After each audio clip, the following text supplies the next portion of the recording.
I think it's a problem which we all have, is not enough shoes, and wanting to have more and more shoes, but can't afford it, right? I mean, the prices of shoes have gone up from like 3,000 to now 40, 50,000 on. We have Carl, Veer, and Uday trying to help us solve that problem. How we can have new sneakers every day. Over to you guys.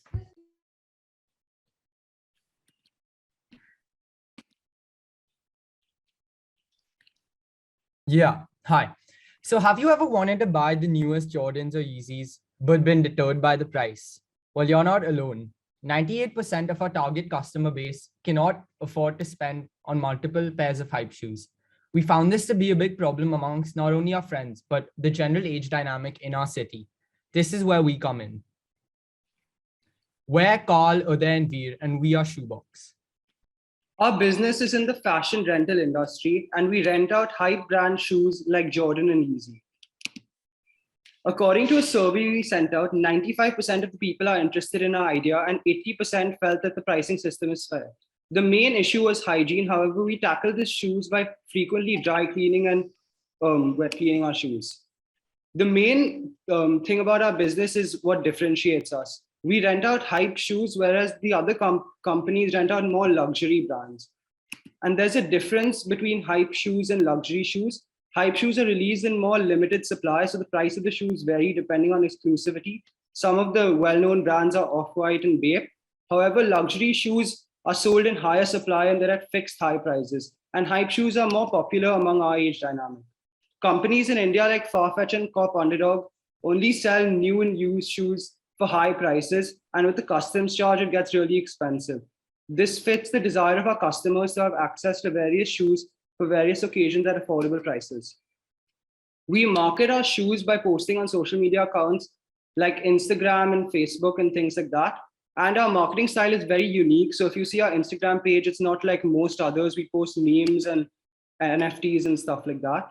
And we also use the contacts of our influencer friends like Paris Fashion Relay, who has around 20,000 followers to create some hype around the brand.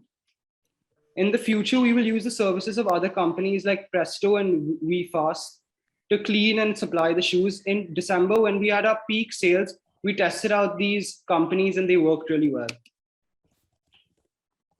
So now I'm going to take you through the sales. We started in October. So like we started like small, only like 4,400 in sales. And like Carl said, in December, we peaked. But however, in Jan, with the start of the third wave and like most of all our customers getting COVID, even we personally, 2 out of 3 of us got COVID. That's why these were the lowest sales. But however, we like predict that we're going to bounce back as our sales have already started increasing. By 2022, Jan to June, we predict to have 31,000 in sales. July to December, 41,000, and Jan to June in 2023, 53,000.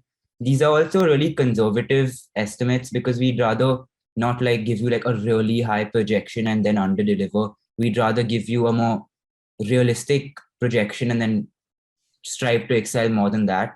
Our advertising right now is only been 300. However, we plan to increase this as our sales increase from 300 to 2,000 to 5,000. And we feel the Instagram advertising is really effective in reaching the maximum number of like users, as Instagram, like the demographic of our age are those who use Instagram a lot. And we'd like to see our sales grow even more than this.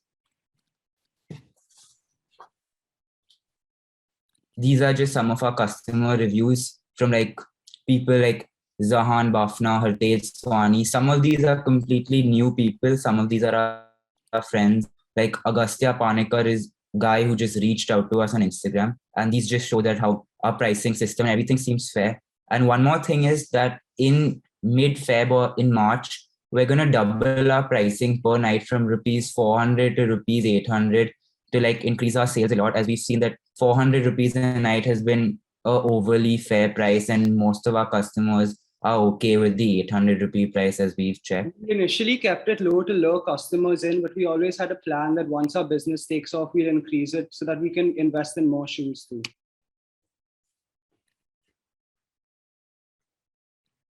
What's the average duration for which a customer takes the shoes, rents the shoes? 2 nights. 2 nights. Yeah. Okay.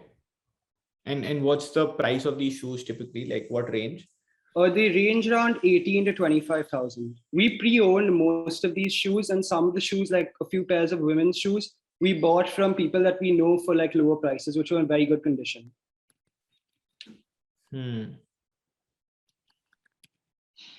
Aniket, you know this best.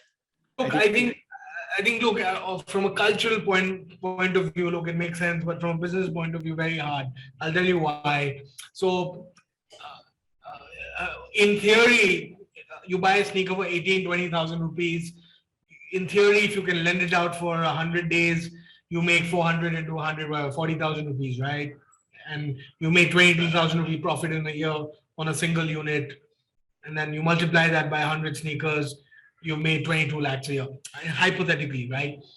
Now, the reality in India, and this is something you need to think about, logistics for any business becomes a massive cost.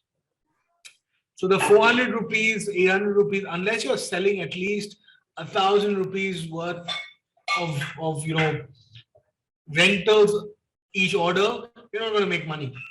Because your cost of logistics is going to be 300 to 400 rupees. Add to that cost of cleaning, add to that cost of your salaries, cost of warehousing, yada, yada, that's up, right? So this model either has to go very deep in a small sector. So go pick South Bombay, go pick like a Bandra, I don't know, whatever. Pick a 5 by 5 kilometer radius and just go in deep and try and go get 200 customers from that first. And then try and see how you can expand it, because once you figure out what logistics and fulfillment for one particular area looks like, then you can kind of slice up different cities and break it down into 10, 15, 20 clusters and then go deep. Yes, so I think it's... Sorry, yeah, you can continue. So we all live in South Bombay. So right now for the past 4 months, we've just been targeting that base. And what you said about like 800 or 1,000, most people rent it for 2-3 nights. So suppose we're renting out at least 8 to 10 shoes right now at a time, you're easily earning at least 8,000 to 10,000 rupees a day, which covers almost all the costs. And when we have many contacts in like Presto, which is the dry cleaning business, and VFast, which is the delivering business. So we're getting it for a lower price because we have so many orders. No, look, economies of scale you will get, right? But I'm just saying over time, and today you're doing it to customers you mostly know. Tomorrow, when a random customer online orders on your website, how do you trust them? Because the problem with rental is, and most rental businesses, there's a rental business called the Runway in the US, which is done well, but in India, Saket, what was that company? Flyrobe, which raised 30, 40 crores and went bust. Why? Because of two things: inventory loss, inventory damage, and the second was cost of logistics and fulfillment. So those are two areas. I'm just giving you like advice. And you will have a very tough time in those areas. So if you can solve that, you're great. I don't think demand's an issue. Demand you will find. You can go tie up with Cred, which has like 100,000 customers who could potentially rent, high-end premium sneakers. But the question is, will the business be able to, will the supply be able to meet up with the demand? That's the harder thing you need to solve for. Yeah, I also feel that average duration for 2 days, if you want to think about making it more longer, why would I just wear a shoe for 2 days? So that's the entire point of our business. Like people can't buy hype shoes, which are like for 30 grand for a night or for a party. So the point is that they rent the shoes for a night or 2 nights to wear to a specific event, and they can keep switching. Or Carl, team, think about a model which allows them. See, I'll tell you that this model is just broken globally. It's not you. And if you go and solve it, look, all of us, Kunal, Anand, all of us will be the proudest for you to go and solve it. This single dropship model is broken. So you have to find a way for them to be subscription, where you get a monthly recurring revenue that allows you to then curate different experiences that you can charge on top of that monthly revenue. So a guy can own something for a week, but then can they trade up? So, have tier systems of sneakers, have a monthly membership, which gives them exclusive access to these sneakers in the first place. It's not easy to get access, right? And then start to build up something. But from a recurring perspective, very, very hard to build. Trust me. And we've seen it time and time again. Not that you can't do it, but it's just very, very hard. Yeah, just taking cue from Aniket, like just some pointers. So one, you could think about the average duration. Can you increase it? Just becoming a party shoe to a 1 week lifestyle shoe, right? So that gives you more revenue, logistics cost, and you don't have to frequently keep dry cleaning it. So as much as you can do that.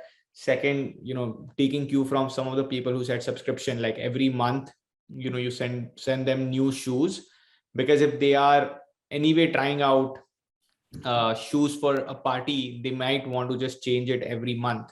And if you're able to get them on a subscription, then you have a revenue locked in for a year. So these are few things that you can think about. Oh yeah, Yeah. thank you. So thank you.